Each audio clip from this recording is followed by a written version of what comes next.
Donald Trump's threats of invading Greenland, or as he put it, not ruling out using military measures to gain control over Greenland and Panama Canal, I think should be taken more seriously than just a troll, because it's impacting the lives of our soldiers right now. Even if you think about it as, oh, that's Donald Trump just trolling, what do you think if you're an American soldier who goes, wait a minute, are you going to send me to die to fight a war against allies, or in the case of Greenland, which is part of the Kingdom of Denmark, against a NATO ally?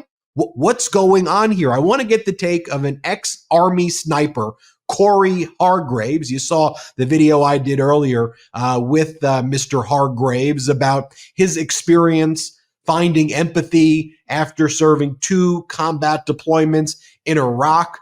So Cory, I want to get your reaction to this. As a former Army sniper, you hear Donald Trump say this. What goes through your mind? Well, I don't know if you knew this about me, but I actually cold knocked on General Mattis's door and I interviewed him. And he told me that a nation with allies thrives and a nation without allies dies. And we need to understand that in America's moment of need, when we were fighting a war in Iraq and Afghanistan, Denmark sent soldiers, their children, they sent their children and sacrificed their children's lives on behalf of America.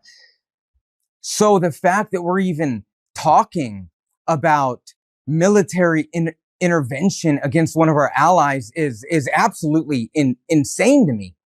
And if you are a soldier, you need to understand that if an event does happen where we put boots on the ground in Greenland, you are going to be ending the existence of people that have helped us in the past. And in the event that your existence is ended, when that bullet hits your throat and you're bleeding out in a foreign country, the only thing that you're going to be thinking about is you're going to want your mom to hold you, and she's not going to be there, because this shit is real life. Global politics isn't a game. It's not a troll. And it's young, poor kids that end up sacrificing their life for people who have a lot of money. And that's something that we need to understand as a nation. You told us how you were a young, poor kid, grew up in a Native American reservation to a single mom. The only job that was available to you, as you saw it, was joining the military. You then had 2 deployments as a sniper. In a prior video, you talked about having to kill somebody at close range and what that experience was like. So given your experience, when you hear Donald Trump be asked a question, can you assure the world that as you try to get control of Greenland and the Panama Canal, you're not going to use military or economic coercion? And he goes, no, I can't assure you on either of those 2. It must hit personally different.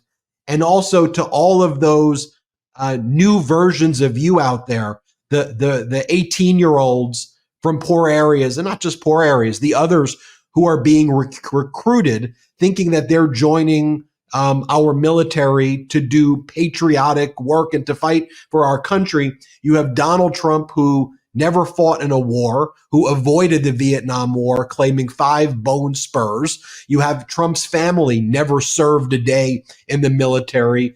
Even if this is a joke, this is some sick stuff. So what's your message out there? I mean, given your personal experience of war.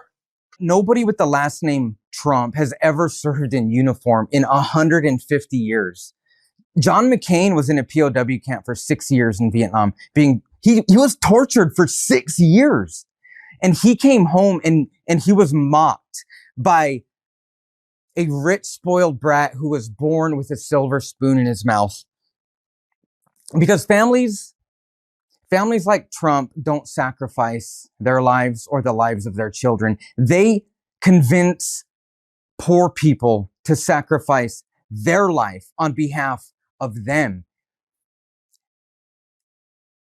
And in a perfect world, like, I understand that that's the way that this has to go, but when we're talking about going to war with allies, it's insane to me.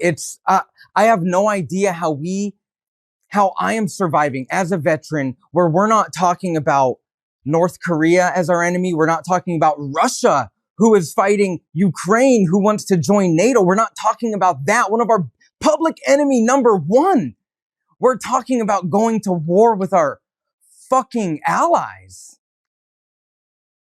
You know, one of the things I've been saying is, look, if President Xi Jinping started saying Japan should be part of China, put a Chinese flag on a building in Tokyo, and then said that the leaders of Japan should be part of the CCP, nobody would think that's a troll, right? I mean, people would say, oh crap, he's about to invade Japan.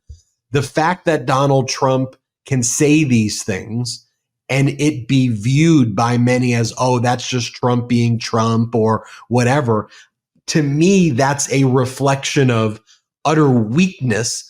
I still think it needs to be taken seriously, even if he's just trying to distract from the fact that prices are not going down. All of his promises were BS. People are going to still struggle to buy houses. In fact, mortgage rates are going up. Egg prices are going up.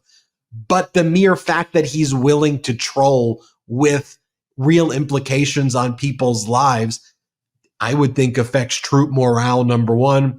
But number two, doesn't it? I mean, I feel it looks so weak that if you're going to use fight words and not back it up, then you're a paper tiger and people know that type right away. What's your perspective? Well, I think it's really easy to make threats of war when it's not going to be your family that is going to pay the consequences. So it's a funny joke. So in other words, what he's saying is, if we don't get Greenland and we have to do military action, I am going to send poor kids from an Indian reservation to sacrifice their lives on our behalf. Funny joke, right, guys? Like, absolutely not. That's not a funny joke, because it's my children.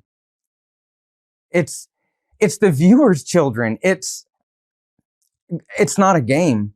Like I said before, this is real life with real consequences. What do you make of our media establishment normalizing this stuff? Even the way the question was asked. Can you assure the world that as you try to get control of Greenland and the Panama Canal, you are not going to use military or economic coercion? The question already assumes that gaining control over sovereign nations that are allies is something that we should be doing. And then the question is, are you going to do it with the military, by economic means, or other?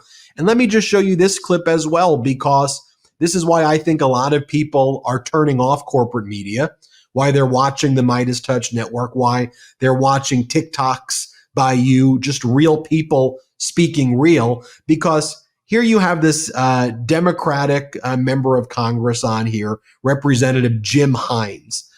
And he's trying to talk about serious stuff. But watch how the CNN, just not just like sane washes, but like they're like all normalizing this behavior. Just watch this, and I want to get your reaction. Let's play it.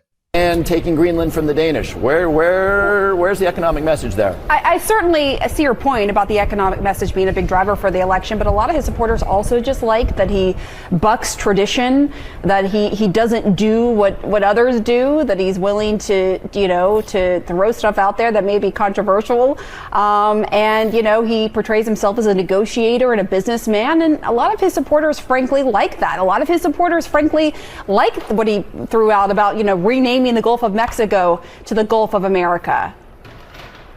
Pam, I get that. I get that. Politics has become entertainment in this country. And by the way, I'll be the first to say that there are some. So you see how that question was even asked there? To the credit of that Democratic member of Congress, he tried to bring it to an issue, the economy. Okay, lots of voters were out there saying the prices are too high, I can't afford housing. Let's talk about economics, because CNN, all we've heard you talking about was the price of eggs to undermine President Biden. So we're talking about the price of eggs. And then CNN's like, no. what they love about him and what they're all about is they like all of this stuff. This stuff, conquest in conquering our allies. Let me give you the final word on that, Cory. I think we live in an age where sensationalization of everything is what is the driving factor behind this. It's no coincidence that Trump filled his cabinet with people like Dr. Oz, right? These are entertainment. These are people that know the entertainment industry. And there is also a reason that more people, more citizens are engaged in politics than ever before because it's super entertaining. Ratings are sky high. But we have to understand that it's us that pay the consequences for this kind of shit. It's our children. When things go wrong, because they are going to go wrong, it is our children that is going to pay the consequence of this. Cory, I've been hearing from a lot of people after our first interview, and a lot of them are younger men who watch these right-wing podcasts, this alpha bro culture.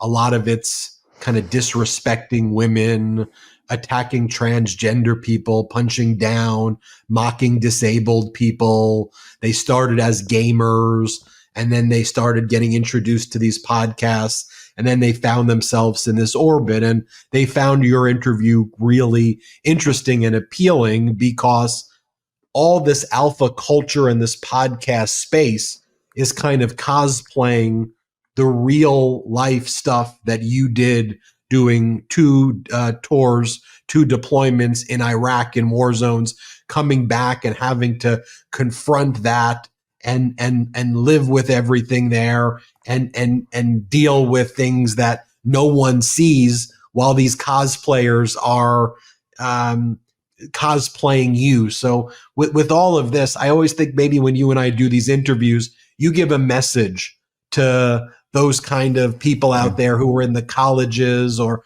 high schools, these kind of people attracted to this alpha stuff. Would love to hear if you give them a message today. Those red pill podcasts are telling you exactly what you want to hear, and they're doing it because they're making a lot of money. I mean, you got to think of Andrew Tate and him. Like, imagine a video of him driving a Lamborghini. It's his viewers that are giving him that Lamborghini, and then he is turning around and saying, hey, if you want to get this Lamborghini, this is the lifestyle this is how you need to be. It's this cycle. And they're taking advantage. Like, look, dude, like I understand what it's like to be an insecure kid. I understand what it's like to feel inadequate. I understand what it's like to feel like nobody understands you in this world. But these guys, man, they're legitimately trying to take advantage of you for financial gain. And I don't have all the answers, man. I'm still figuring it out. I'm 39 years old, and I'm still figuring out what it is to be a man. It's a never-ending journey trying to figure out what it's like to be a man. And you learn along the way. And I can tell you right now that doing the right thing, in your heart of hearts, doing the right thing, I think a real man will always, always, always do the right thing. Cory Hargraves, thanks for joining us. And everyone was saying I had to bring you back. I'll bring you back as much as you want to come back on this program. I think your perspectives are invaluable. Thank you for your service to this country. And thanks for opening up and sharing with us. We really appreciate it.